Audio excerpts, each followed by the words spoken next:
ایوار باش گهدار و تماشاوانین بویر اف ام خلکک نوش برنامه پیوجویا کوچ برکی آنگو مسیرت مخترب دوی برنامه ده ام بحثا سرپیهاتی چیروکا کوچ برکی سرکفتی دکن میوان مایه ایشف کوری باجاری حسیچا دکتور آرام حسین و ایش باشوری کردستانی میوانی مبه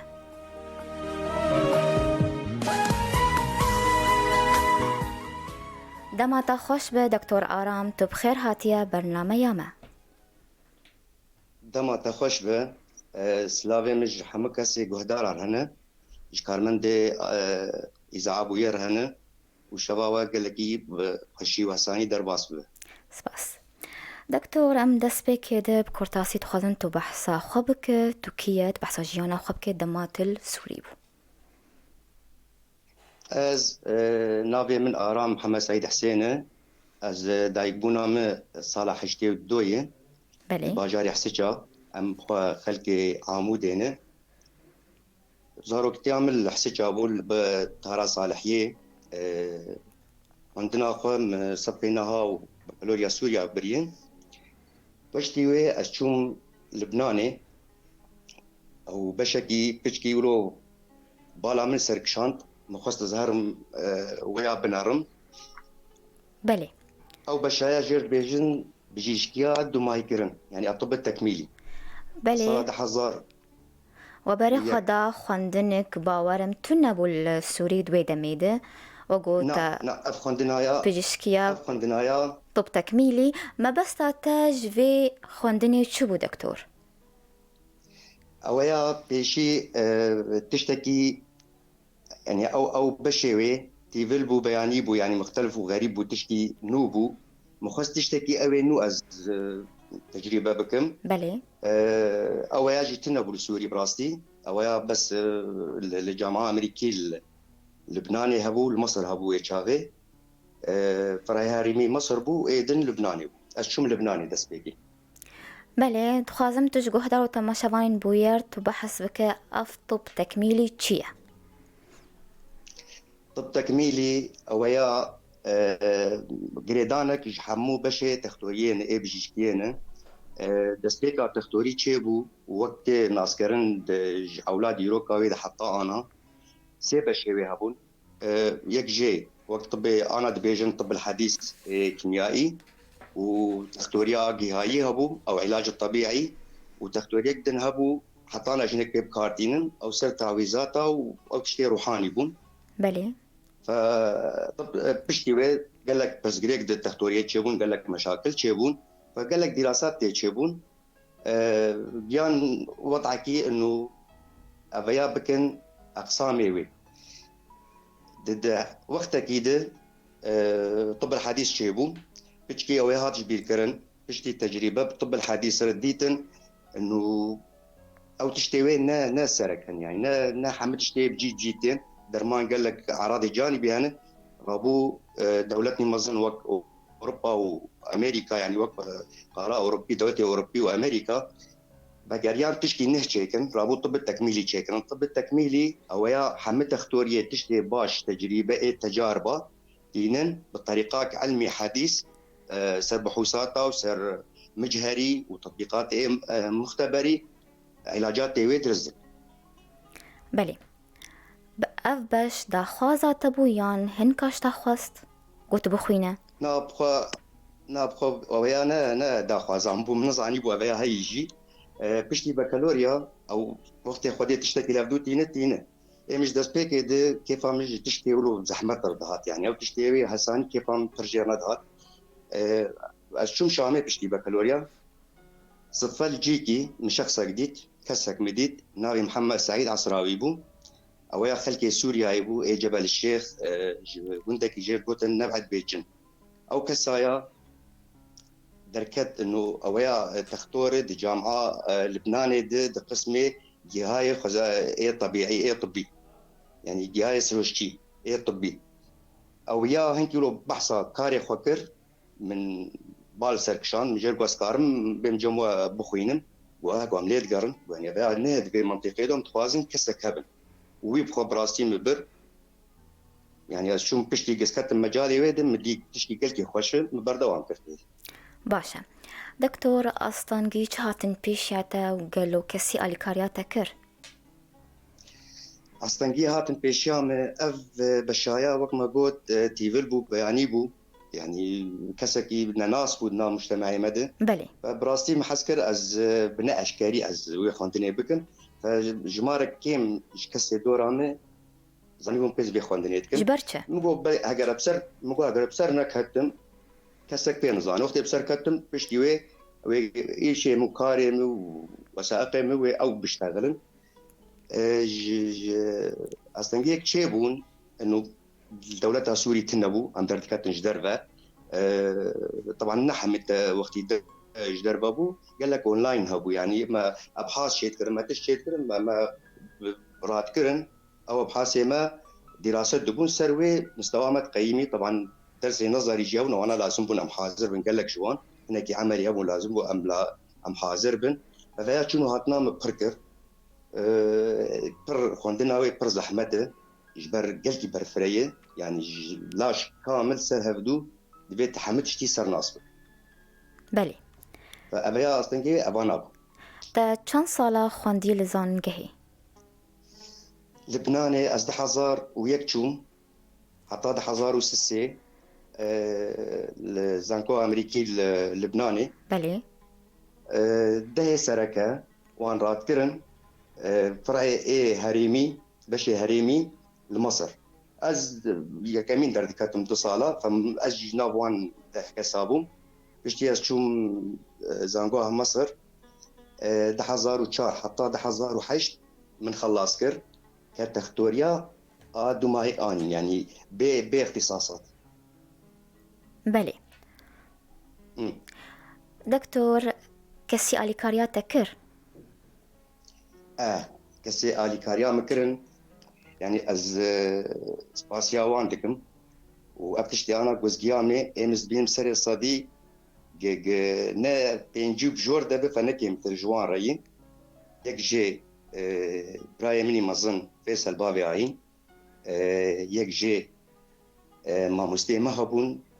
هشتن از شاو بيجم ما مستيمني ابتدائي هبون يعني استاذ محمد سراج هبو ايمي رياضيات بو ابتدائي بو بس ويش كيف فامش خواندن يربي ما مستاكي مي دهبو فرهاد شاكر فاطمي او ايمي فرنسي بود مرحله اعدادي ده وانسي نسرين هبو انسي نسرين دعما مكر قلت يعني حتى في دمهاني يمكن مشكله وشيد بري خدمه فانا هنكي وقت بيجي تشتكي معنوي دانه برايم فيصل قال لك مرسكني يعني معنوي ومادي وش حما بشاده وكسك يجي هي فايز بابي آلاف او جبراي منه او حتى في دقيقه والبيبي حتى جو ام دنيبن او قاف بمري اتشتكم او يا بمري وبجريان متكي وقال لك شيره تالمتكي وشيره يجي قش از بجيتينم وقشي صالحي متركن اسباسيا باكسر باشە ئەمجی سپاسیاواتکن و بریاردا گۆهۆن باشووری کوردستانی بمینن ji ber çûberê xweneda koçberiya dûr كوتشبريا دور از بشكي بأوروبا أنا مقتنع بأمريكا أنا مقتنع يعني جمرة إيمز بينم جاز دبي وقت از بخوام بكم زي بكم وفام بكر خوشترك جوزهرم جموان وحمتش بهساني بيتش تبز زحمتي تمي خوشترك أبيك جي عاد دن جمع وقت از ناف خلقي خدا بم ناف كسي خدا بم از بزماني خوشي بخلقي بدو بستينم عادات وتقاليد منها بن كسكي نزيكي من ندورن بەێ جمر بيتر يعني أولا ممترك جدر كتن فازدرنا كم يعني بەێ ئان هات لە باشووری کوردستانی دکتۆر أنا باشوري كردستاني ئەمێ بێن ئالیکردن نەمێ بەحسا لیکۆلینێتە بکەن ناڤارۆکەوا لیکۆلینان ئێزانستی گرنگیە وانە تو هەنێکی بەحسا وا بکە سر بەخوسێ خوا أبحاث وتشتات كيجو مكرنا بەێ أسكان شد دسبيك بيوان ملو بكرتاي 2008 من تختوري خلاص كر الطب التكميلي طبعا 2008 عيادة الشامي بكر مدي كله خلتين وكله يعني أوي جو توازن بين بي درمان أنا بكار بينن مديت جرينجيا كي جزدا كفن باجاري خويا نا ملتي خويا وقت بيجي باجاري ما ملتي ما روقت مي واشتري از ذاكتم حسكي دحزارونه حتى دحزارو يازده الحسكي مام سجا ما ياده فكربو بشتي وي شورشا مصر وتونس جيبو رابو دست پێ کرد لە حسیجا پچکێکی ببوورن دەست پێ کرد لە حسیجا پچێکی ئەو جەو سافی نەبوو ینی مەشاکل بۆ کویاتکردن وێ دەست پێ بکەن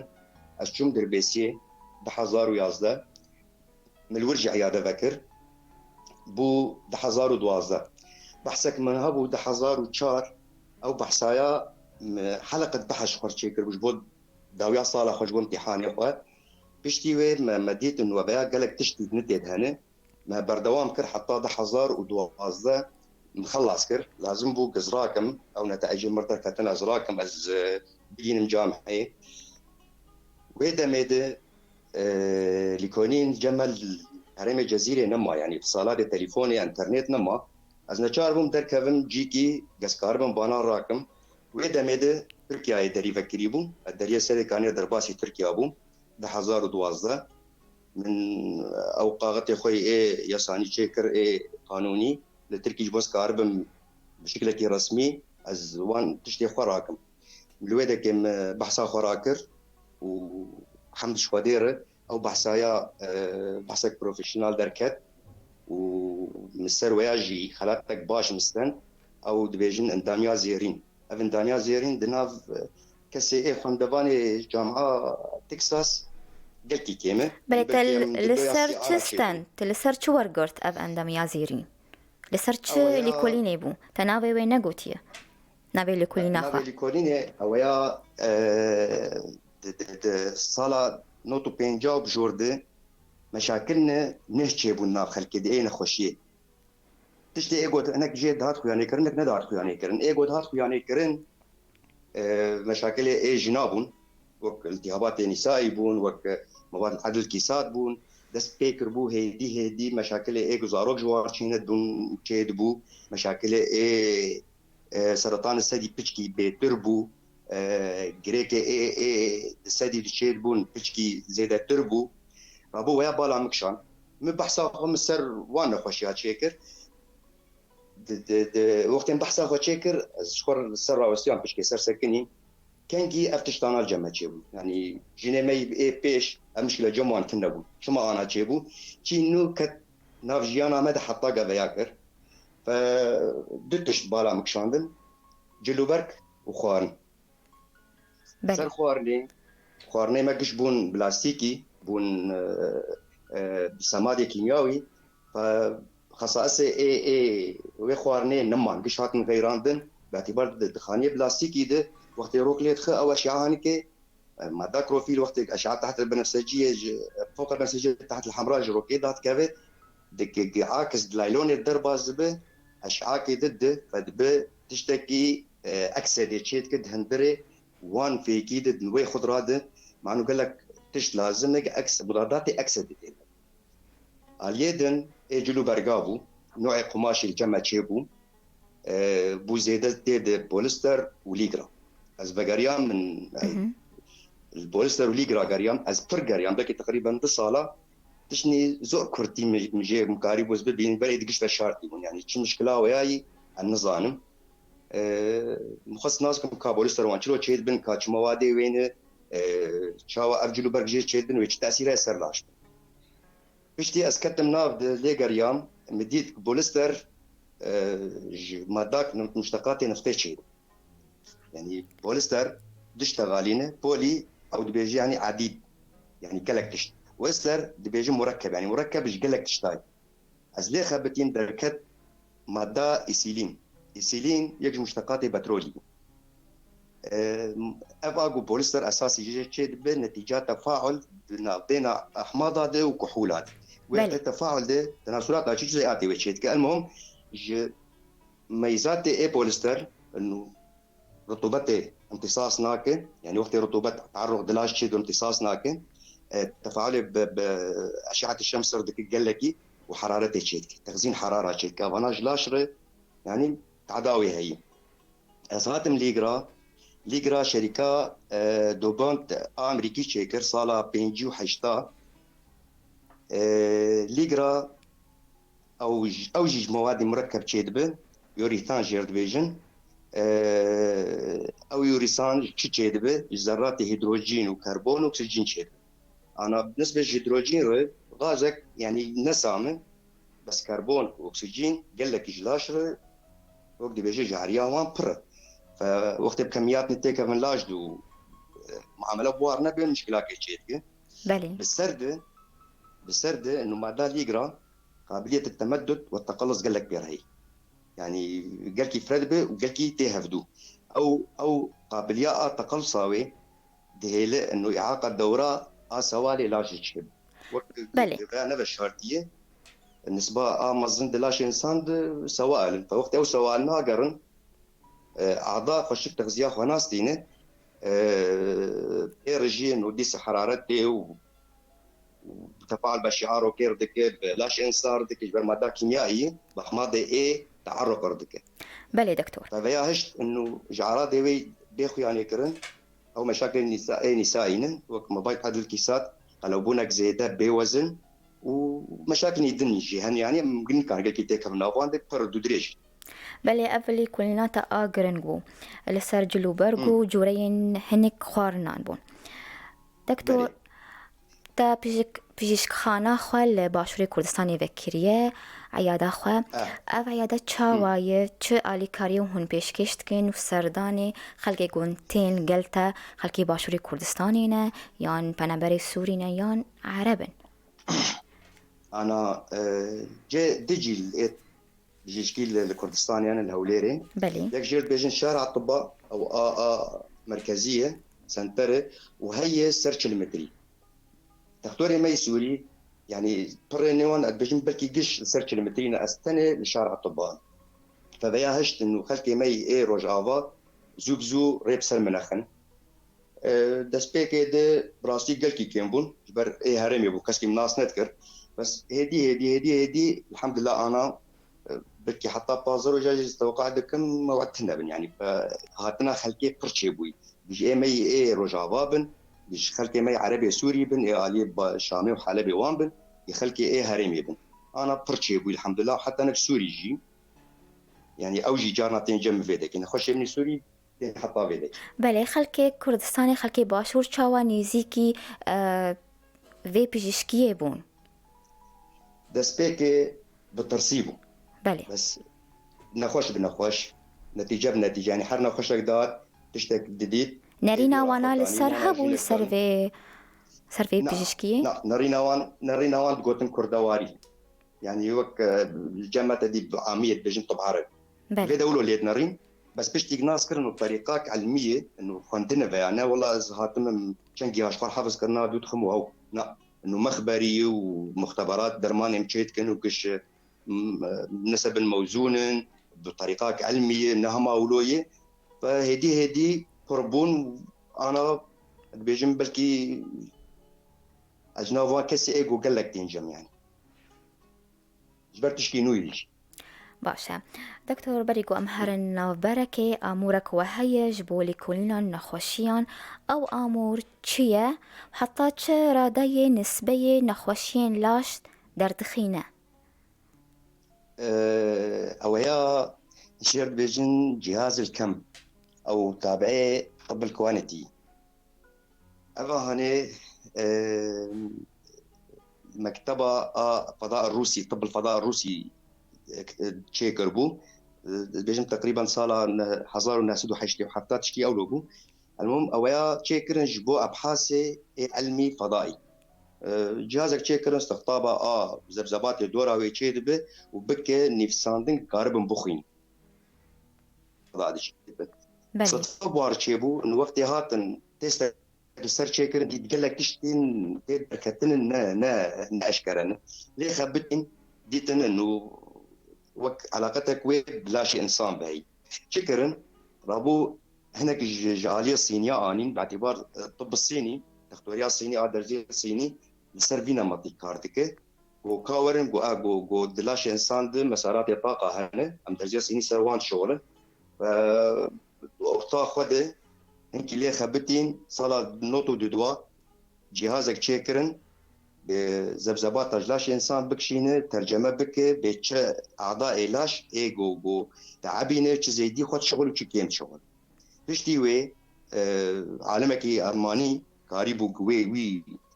جهازي نسخة كي ببه وشو ألمانيا بينجي مؤسسة علمية بحاسة ألماني جبير آلي كاربون أو جهاز طوراندن قال لك شكلي دركتن بلكي من بس من كاجوار شاندن أبها إيه حري حديثة إيه كيفن نولوبون إيه كيفن قال لك وقت بيجي تشتري هابون سر لابتوبين ذات جريدان دفي بوت إيه تختار قال لك بالتعب حطاك بخندا يعني وقتك بله تدريش أنا آمورات أبي هاني لسر دسته يا قول قلتي هي دست وهي نق وهي قه ام ام دست اني برنامج من سر الجور اختصاصي خمش ورخصني تشيج مر لازم دست خداي نسر يك دقيقه 6 ثانيه ده تستك تقريبا سريع صدي نوتو سيستيج لا شرشيت نسبة أخطاء طبعا بقى نسجة من مؤسسات دولية نسبة شاشتية تيد سريع مليون يك يعني التشخيص هذا أبيات شتكة أبيات هيلت تقلك تشتا توفير بكن فحوصات وتحاليل اللي إيجو نلازم نخش به أنا عادة نخش ترجم تختار بدم ديش وفيدا وفيدا وولو مرشيد إما تجمع دبي خبرنا أم نهين دبي خبرك فحصا خدك أم يكو إيكو جير دبيجن وولو بطري فبيا جيرا حتى كدوا أو نشتغل وتجير دبيج بله برباشا دوتاني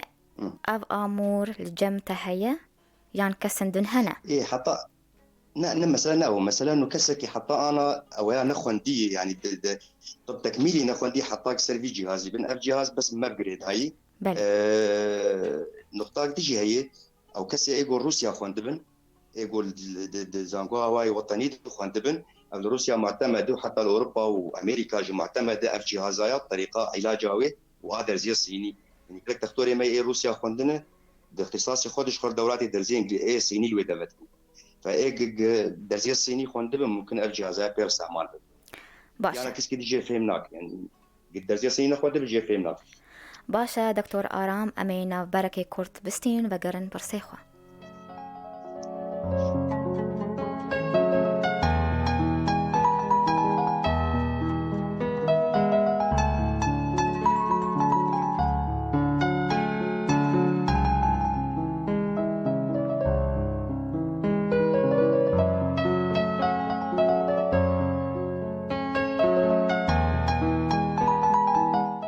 جار كدن هون بخير هاتنا قهدار وتماشابانين بوير اف ام دوی خلقانو جبرنامه یا پیواجویا کوچ برکی میوانی خلقما دکتور آرام حسین جباشوری کردستانی مارایه جار كدن تو بخير هاتیا دکتور آرام صعب تجي بخير هاتي سپاس دکتور تو گلکی دورج سوشال ميديا ميديا يا جواكي جبرچه تصدم هنا نا نا نولوي تشتي ايجو ازبكار ناينن او فيسبوك وواتساب جبر مدي وقتك كي مصر دري وتشكي في دير مبكة كنا فايمن مواقع من رسمي انا تليجراما ما هي سكايبيه ما هي ما شو التواصل زانكو اخر ديك معنا بالتواصل الاجتماعي يعني بالسوشيال ميديا مثلا فيسبوك ايوان بريسيل صالة تقريبا وقت زهاتم باشور زهاتم هرمي كردستاني مديولو كان منشورات نيولو بون نوك تشاوات تشني جواكي تشني ايه كان وايه تشتي ايه جو وقت يعني يكي بالاي شو تاخذ بيونداتك موقعي خو خراكر من نافكي يكي مهب نافكي مستعار حتى بري دصالة يعني ناف ناي مبو بري دصالة عين دصالة تقريبا قد ياي اما با قرار ما هي زابو باغي عمري خديكر تشتي وين اوجي له كر واتساب جي براسي او جي از من نهشتي يجبوك هسك نشتغل وقتك يدريج السرد دبرن بس ايه من يدن هي ومواقعين برن وسوشيالي كامل استعمال دكم وموقعين رسمي هي باشا دكتور توك هنوك نونري فرمية زاننقها تكساس لسوري وعراقي جبون ونرى زاننقها هريمي لمصري هاتن دست نشان كرن وتشاوا أذيك وتشاوا أف بوس أو منصف ورقرتية هون جبو في يكي تشد بيجن اف تشاوا مقرتيه پشتی 2012 او بری ویجی هنن او از بری ویجی قالتم تسلسلیش بوق ام بله سال لی دما بمشن. ما هندك ماي دكتور تخوازم تو هناك بكورتاسي تمام بيجا. تمام تمام. اويا د چاري ما 2021 خلاتك زانكوا تكساسات برامج شاندن جنبا وتكريم جامعة دامدراي تميز وحفتي ما أنا هذا حزار وبستويك بورد أوروبي قيامة جامعة ديانا بريطاني ومجلس الطب الأوروبي سر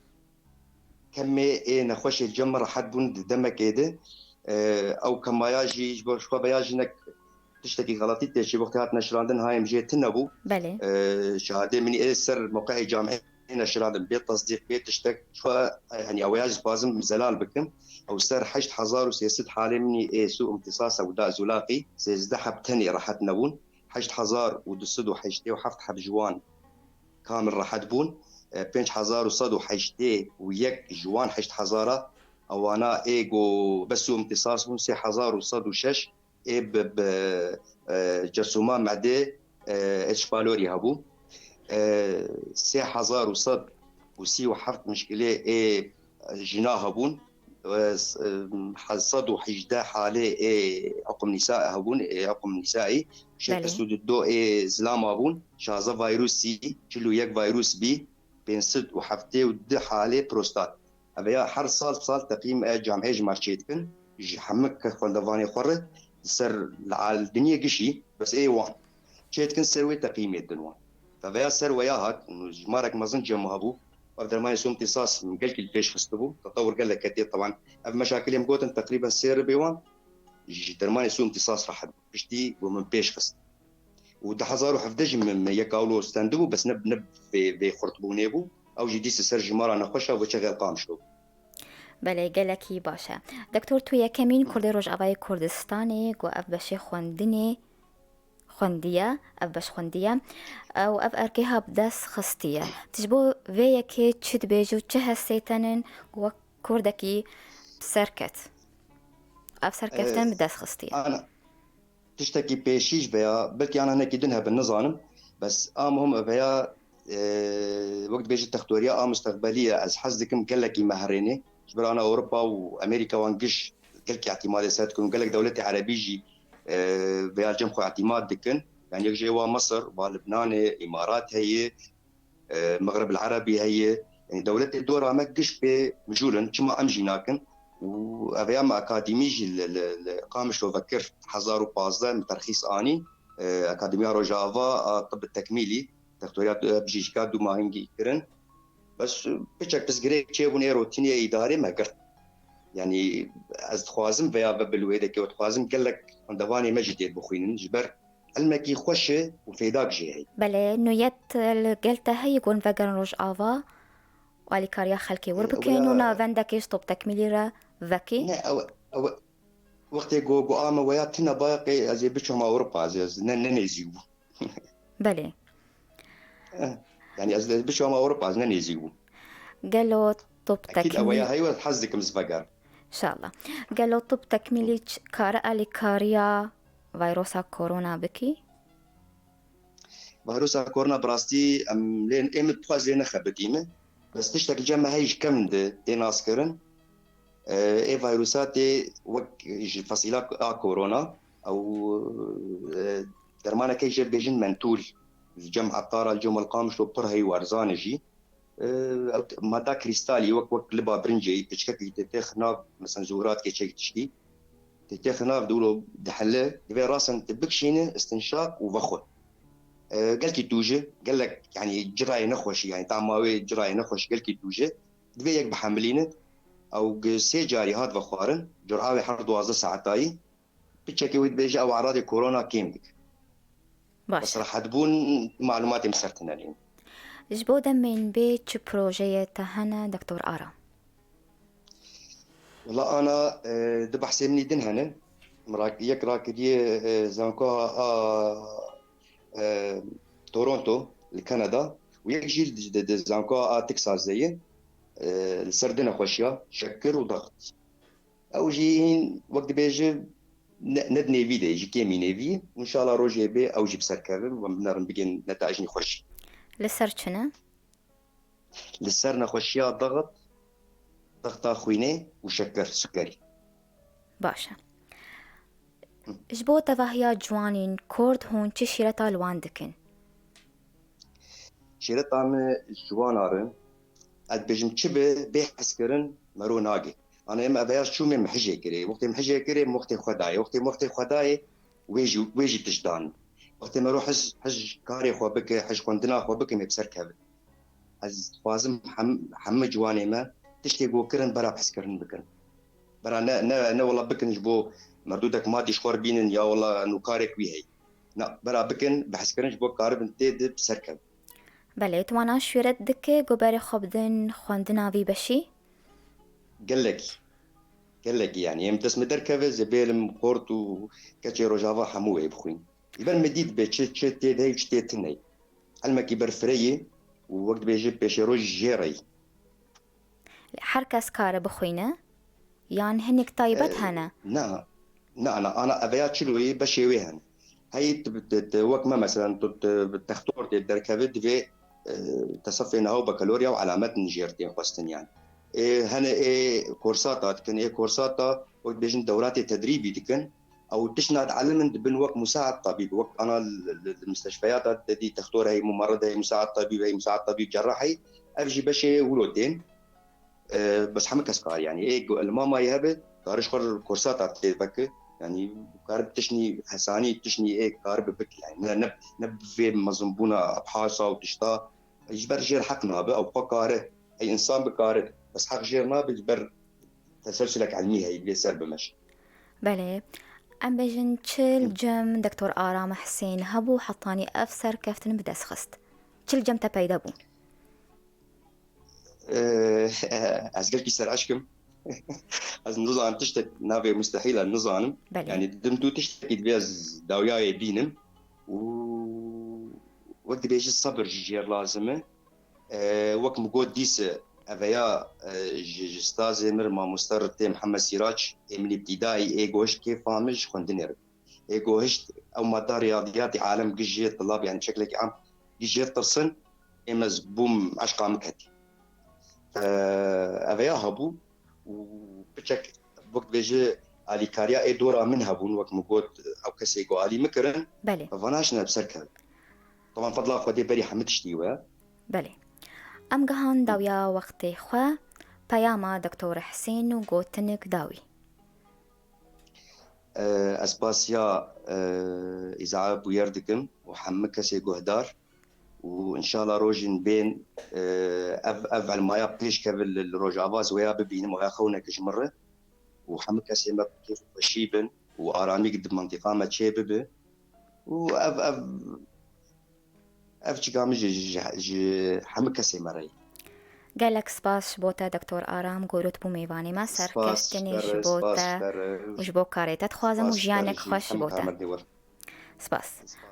ام به ویرانگی هاتن داویا خلکا خوام به هیوینن و دمک خوش مردر باز کرن. سپاسی میوانی خودکم دکتور آرام حسین گوش باشوری کردستانی میوانی مبو. سپاسی حوالی خودکم لسر کنترل و شانا زندی لاوا و شیرین. حتی جارک دن چرشمک دن بمین کیف و خوشی.